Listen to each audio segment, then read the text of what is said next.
Hola, mi nombre es Héctor Cardona y quiero presentarles este resumen histórico que he preparado para poderse dar una idea más clara del problema que se tiene desde hace mucho tiempo, hace muchos años, entre Israel y Palestina, las implicaciones y toda esta situación que se ve hoy día, que es lamentable lo que está sucediendo. Sin embargo, tiene una historia un poco larga, un poco extensa, y la aportación que quiero dar en este momento es histórica, política, más que todo, para que se pueda entender de una mejor manera.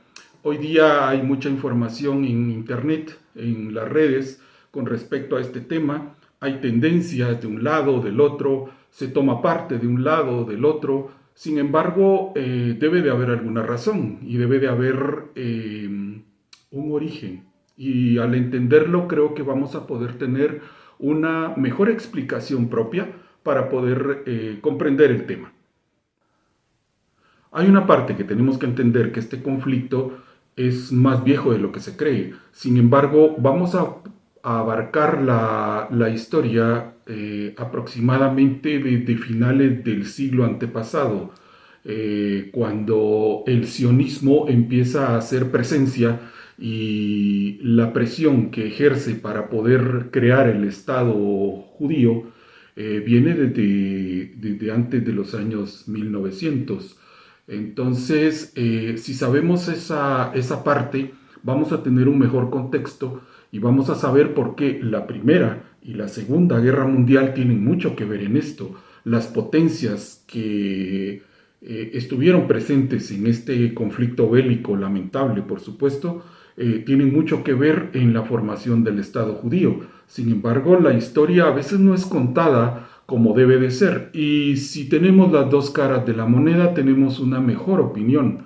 Realmente tomar parte de un lado o del otro nos hace parte de la guerra, pero si vamos a ser parte de la guerra, estemos tal vez seguros de qué parte estamos tomando.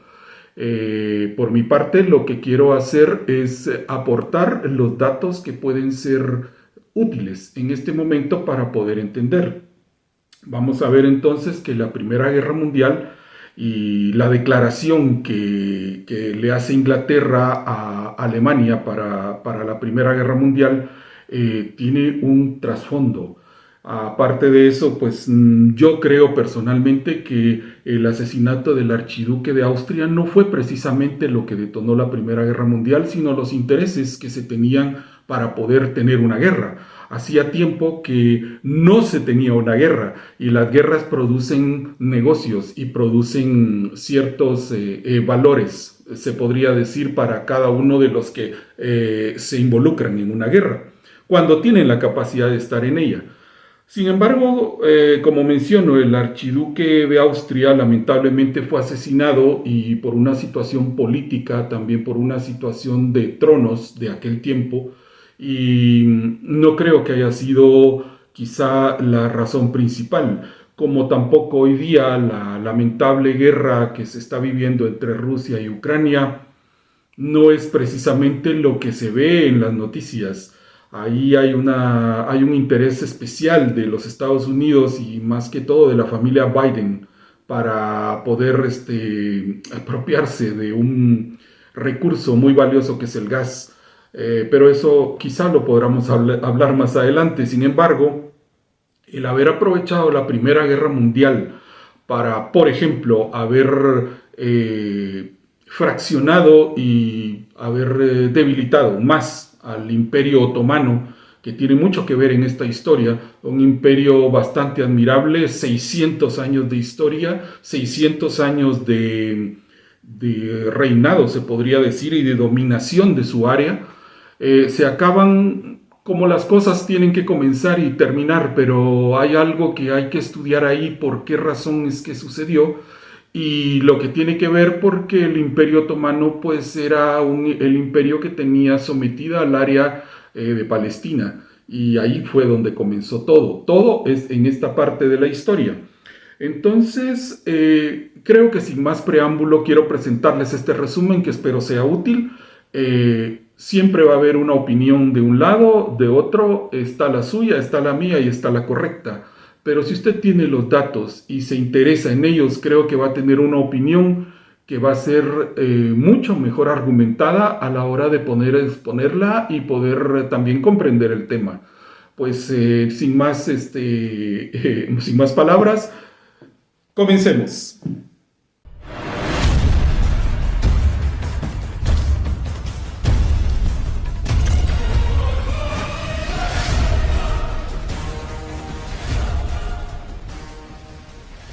Bien, es importante entonces que recordemos, cuando estudiamos historia universal en aquellos años, todos aprendimos a que la Primera Guerra Mundial comenzó con nada menos que el asesinato de un archiduque, el archiduque de Austria. Francisco Fernando está casado con la condesa Sofía Sotek, una aristócrata, pero que no es de sangre real.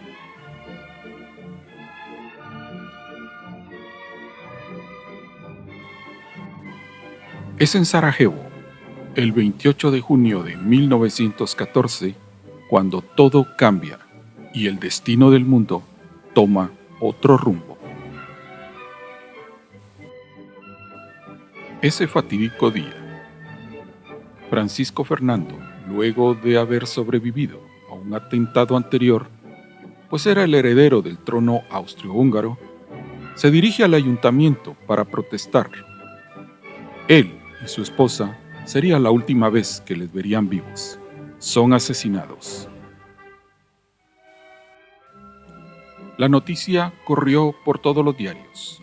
El responsable, Gavrilo Princip, de 19 años, un nacionalista bosnio.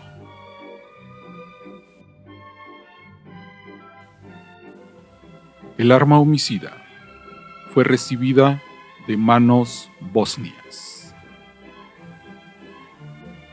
Aunque Francisco Fernando no era muy popular, esta noticia desataría grandes hechos en el futuro.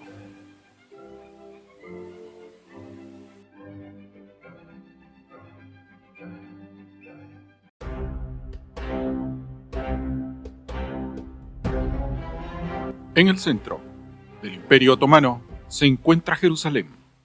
600 años de Imperio Otomano estaban a punto de terminar. Con lo último que quedaba de los territorios eran los años de la Primera Guerra Mundial. El vasto territorio que un día fue quedó reducido a esto. El Imperio Otomano, mal conocido como turco, porque nunca fue conocido así en la antigüedad, amenazaba incluso territorios de Europa.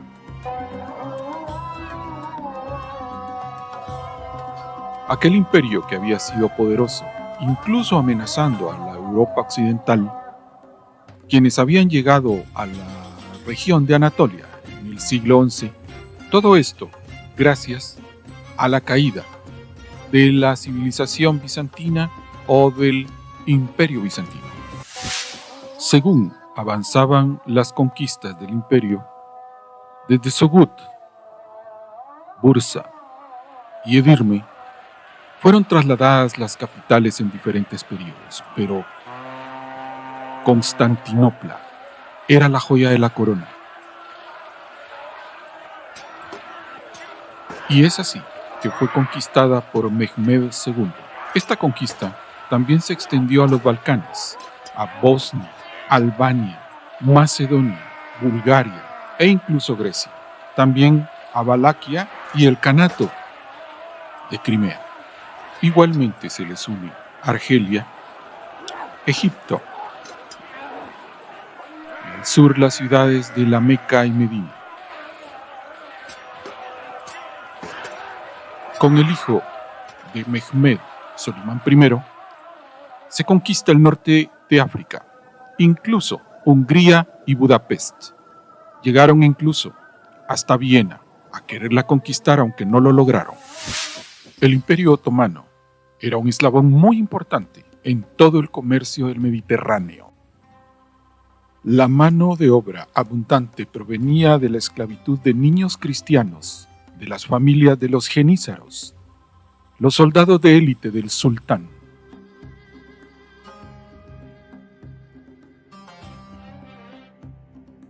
Pero en 1570 las cosas cambian con querer conquistar a Chipre, lo cual no logran, y luego viene la batalla de Lepanto, una batalla que le dejó una dura lección al Imperio Otomano. Aquel día en Lepanto, el Imperio Otomano se enfrentó a la Liga Santa, integrada por españoles e italianos. La Armada Naval derrota a los otomanos. Más tarde, en 1683, el Imperio Otomano intenta conquistar de nuevo Viena, en donde son derrotados de nuevo. No lo logran. Luego, la Revolución Industrial y la Revolución Francesa dejaron atrás al atrasado Imperio Otomano.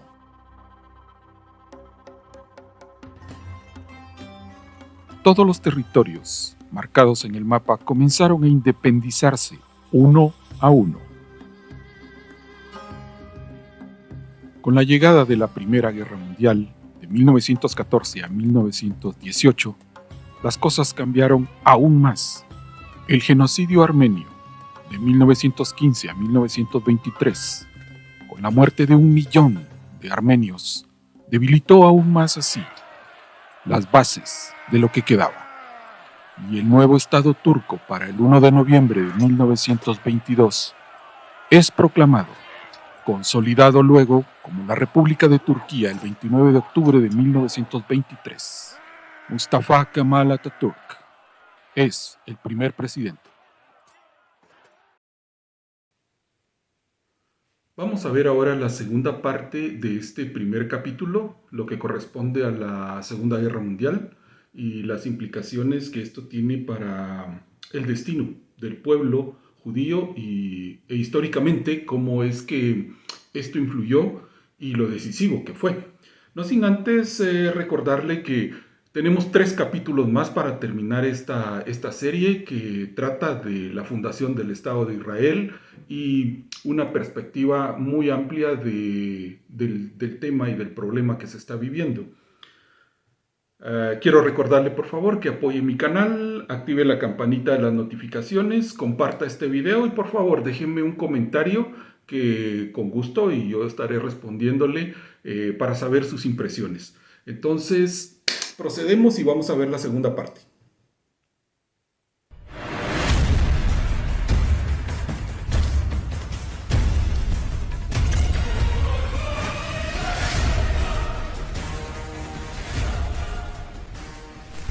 Du meine Arbeit für richtig hältst, ob du glaubst, dass ich fleißig gewesen bin. Comienza entonces la Segunda Guerra Mundial.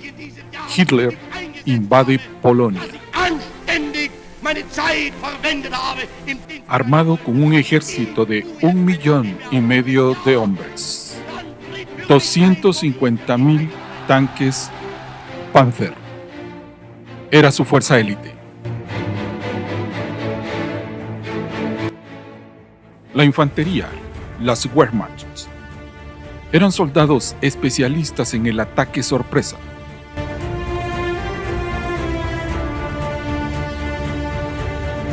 La Luftwaffe era la dueña de los aires en esos años.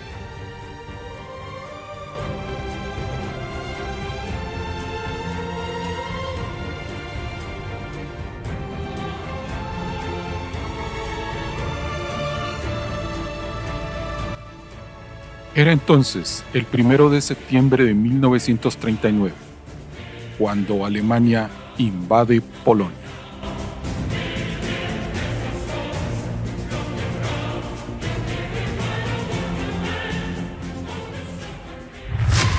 Fue entonces cuando Neville Chamberlain, embajador británico en Alemania, pronunció este mensaje. I am speaking to you from the Cabinet Room at 10 Downing Street.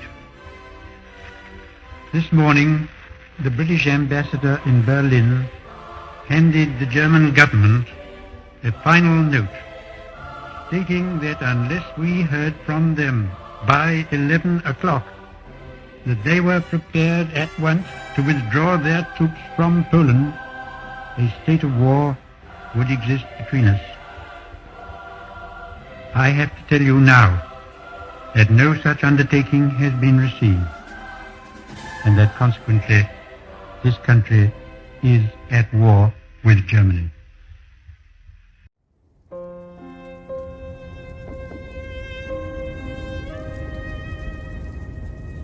Y comenzaron los largos años de la Segunda Guerra Mundial.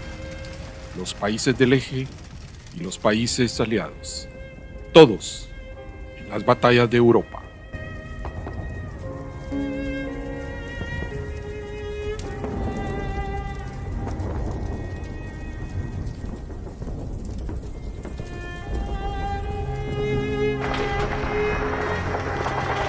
La mayor parte de Europa era un polvorín, muertos, desplazados y ciudades arrasadas.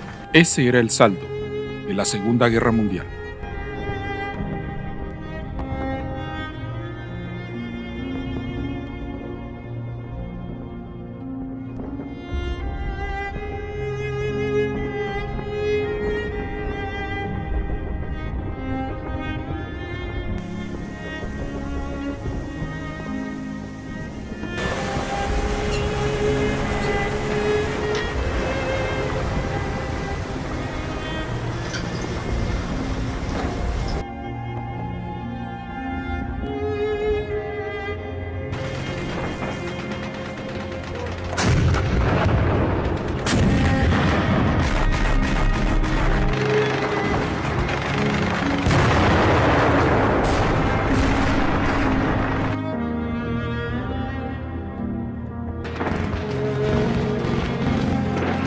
Pero mientras la guerra se desarrollaba, había un pueblo que había sido cautivo con especial atención, un pueblo odiado por su raza, un pueblo que no tenía nada que ver con esta guerra.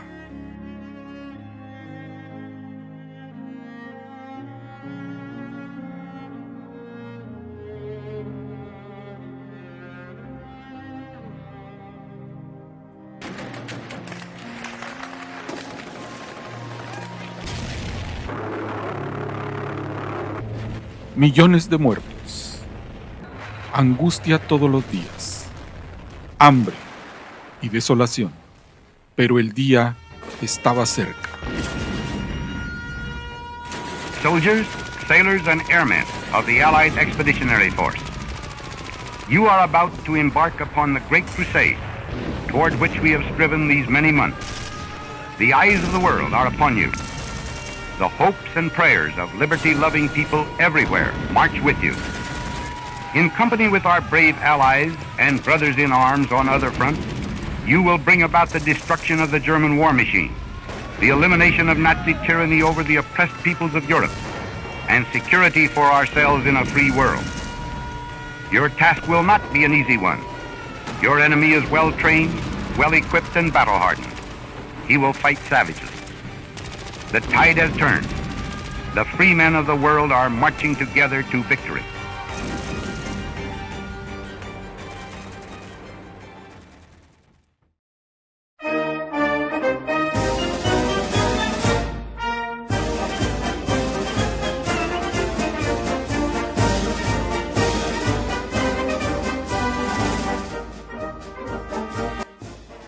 Después del 6 de junio de 1944, el día D, la Operación Overlord, comienza la liberación de los territorios en guerra. París es liberada por los aliados.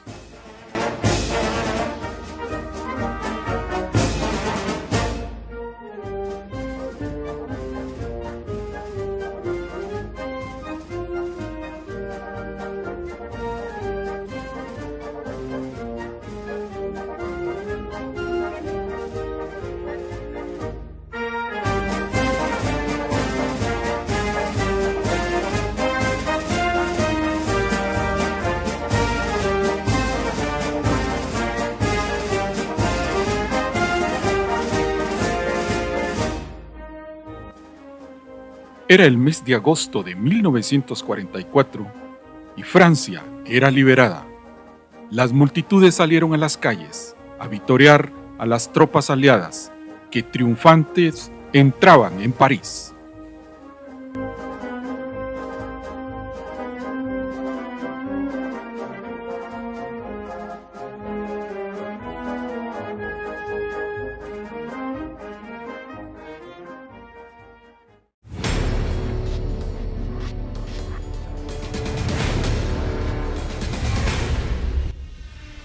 Mientras esto ocurría, en los campos de concentración estaban los sobrevivientes de toda una masacre, de todo un exterminio, el genocidio que había experimentado el pueblo judío.